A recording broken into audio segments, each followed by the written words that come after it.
Hey everyone, last year the Pixel 2 had one of the best cameras you could find on a smartphone. And unsurprisingly, everybody was really anxious to see what Google would do next.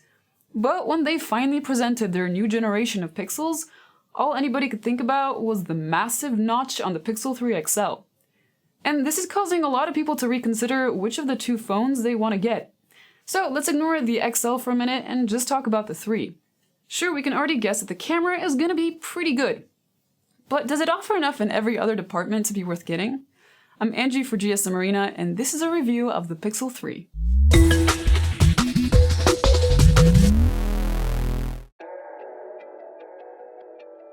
Google has created a very particular design language.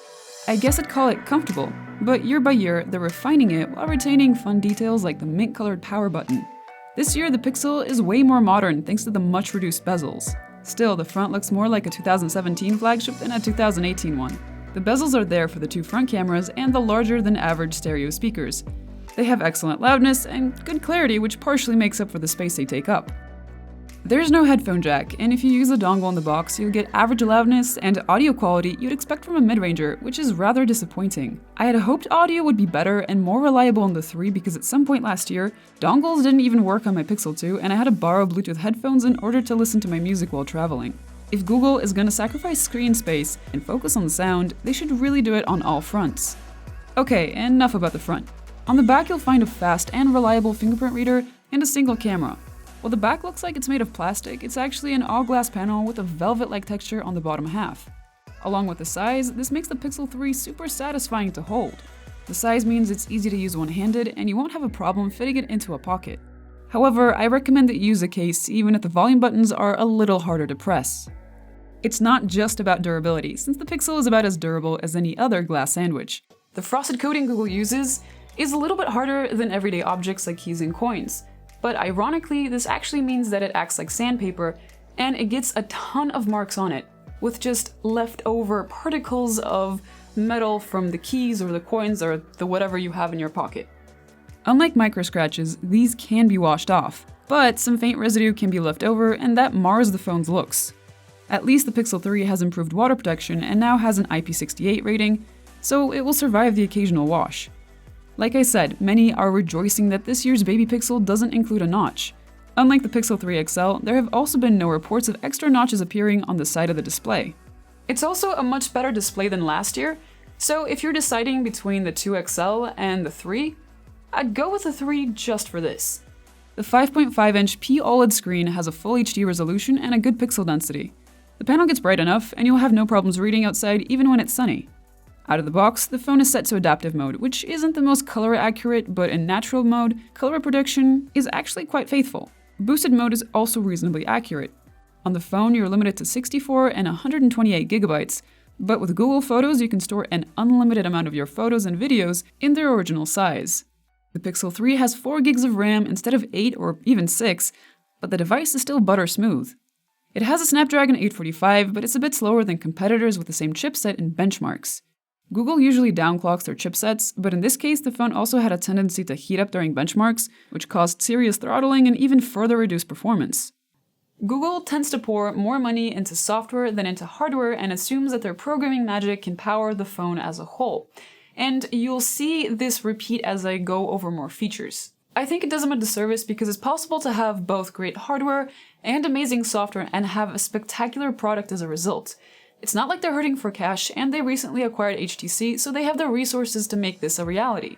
It's sad because Google does some things better than anyone else, and while it's okay for them not to care about overtaking the market, they should care about being more reliable and inspiring more confidence in their user base. Despite a slightly larger battery and our retesting the phone multiple times, the Pixel 3 scored a lower endurance than the Pixel 2.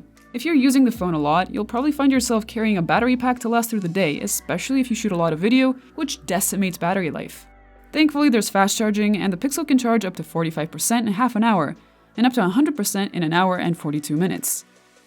Putting the glass back to use, the phone can also support wireless charging, and if you want to shell out $80 for the Pixel stand, it can provide up to 10-watt wire-free charging. The Pixel stand can also make the phone act as a Google Home device as soon as it's docked, although of course, the speakers aren't as good. One of the selling points of Pixels has always been stock Android. There's no bloatware and everything should work smoothly. This year the phone uses Android Pie. The notification shade has been redesigned with notches in mind, and the Now Playing feature that recognizes music around you keeps a history. You'll also notice more of their awesome live wallpapers, including one with a tiny boat touring some islands, which is my favorite. Squeeze for Google Assistant is also easier than before and no longer feels like a grip training exercise, but there's still no option to assign a different feature to the shortcut. If you're in the US, Google will eventually release a feature called Call Screening, which allows Google Assistant to converse with people who call you and record the transcript. However, if you live anywhere else, you're out of luck. Pi has especially been designed with a focus on what Google calls digital well-being. They now include a dashboard which shows you how often you use certain apps and allows you to set time limits for them, which is useful for recovering smartphone addicts. You can now flip the phone to turn on Do Not Disturb mode, and at night you can set it to dim the screen, tint it to reduce blue light, or turn it grayscale so you can get some rest. However, I can't say Android Pie is perfect. The phone's navigation simply doesn't feel as intuitive as before.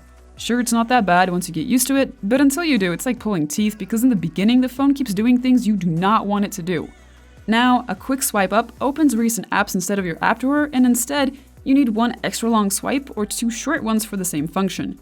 I fail to see why Google is using the little pill button instead of relying entirely on swipes, especially since it still takes up space at the bottom. Why irritate users with a new navigation method that offers no improvements on the old one? And at the very least, why not offer the original method as an alternative? The Pixel 3 has a single 12-megapixel camera on the back, which is a rarity in a world where 3 rear cameras is no longer uncommon. Of course, this is where Google really shows off their machine learning. Daylight shots have good levels of detail, especially for the 12-megapixel resolution. However, unlike shots from the XS or the Note 9, photos have much more noise. Whether that's good or bad depends on taste, since a lot of other phones have a tendency to smear details for the sake of noise reduction. Photos have great dynamic range thanks to the automatic HDR that takes multiple snaps of the scene.